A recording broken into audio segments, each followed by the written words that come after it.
السلام علیکم ناظرین، انڈر نیوز کے ساتھ میں ہوں مصباح لطیف۔ ایک نظر اہم خبروں پر۔ برطانیہ بھر میں رہنے والے پاکستانی اور کشمیری کمیونٹی کی بہتری کے لیے مختلف شعبوں میں کام کر رہے ہیں۔ ایسے ہی برطانیہ کے شہر روچڈیل میں کشمیر یوتھ پراجیکٹ آرگنائزیشن بچوں، بوڑھوں، نوجوانوں کے لیے مختلف پروجیکٹ کے لیے کام کرتی ہے، جن میں تعلیمی، صحت کے لیے مختلف کلاسز کے اجرا، ضرورت مند لوگوں کے لیے ہفتہ میں 2 بار فوڈ بھی تقسیم کرتی ہے۔ اسی پر کشمیر یوتھ پراجیکٹ کے CEO احمد نے انڈر گراؤنڈ سے خصوصی بات کرتے ہوئے کہا کہ میری زندگی کا مقصد کمیونٹی کی خدمت کرنا ہے۔ اس بارے میں مزید جانتے ہیں عارف چودھری سے۔ جیسے کہ آپ دیکھتے ہیں کہ پاکستانی دنیا بھر میں مختلف ملکوں میں کمیونٹی کے لیے کام کرتے ہیں، ایسے ہی برطانیہ میں بھی کشمیری پاکستانی اپنی کمیونٹی کے لیے اپنا وقت بھی نکالتے ہیں اور ان کی فلاح و بہبودی کے لیے کام کرتے ہیں۔ ایسے ہی میرے ساتھ جو شخصیت موجود ہے زلف، یہ یہاں پہ KYP جو کشمیر یوتھ پروجیکٹ کے CEO بھی ہیں، اور یہ یہاں پہ مختلف قسم کے پروجیکٹ چلاتے ہیں۔ اور ابھی حال ہی میں ان کا ایک فنکشن بھی گیا تھا جو میں نے اٹینڈ بھی کیا تھا، جنہوں نے اپریشیشن سرٹیفکیٹ بھی دیے تھے، جس میں MP ممبر جتنے بھی یہاں کونسلر تھے یا میئر بھی، وہ بھی شرکت کی تھی۔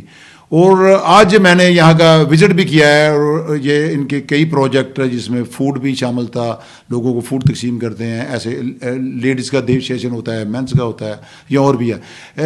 زلف سے پوچھتے ہیں کہ یہ انہوں نے کب یہ سٹارٹ کیا ہے، کب سے یہ جو سینٹر کے ساتھ یہ منسلک ہیں، اور جو لوگوں کو یہ جو سہولت دے رہے ہیں، یہ سہولیات مفت میں ہیں۔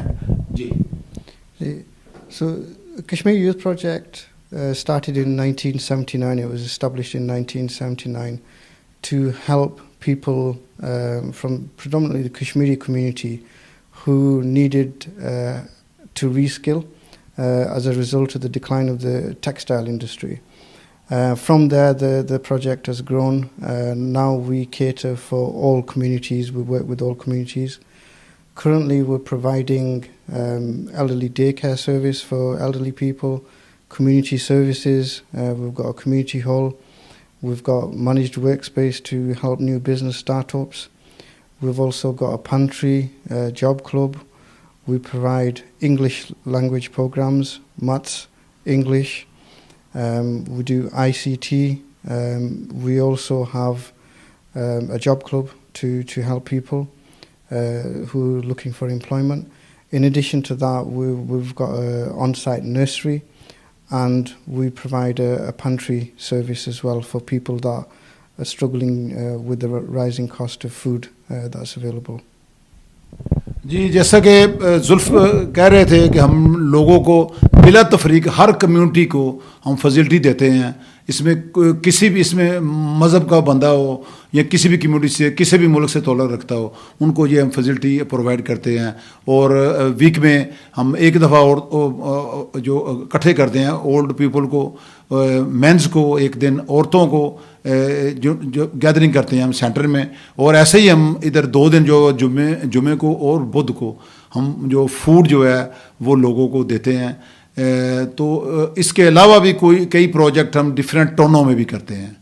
تو ایسے جو نوجوان بندے ہیں، دوسرے لوگوں کو بھی ایسے فالو کرنا چاہیے برطانیہ میں، جیسے زلف کر رہا ہے، جس سے پھر کمیونٹی کو اور زیادہ فائدہ ہو۔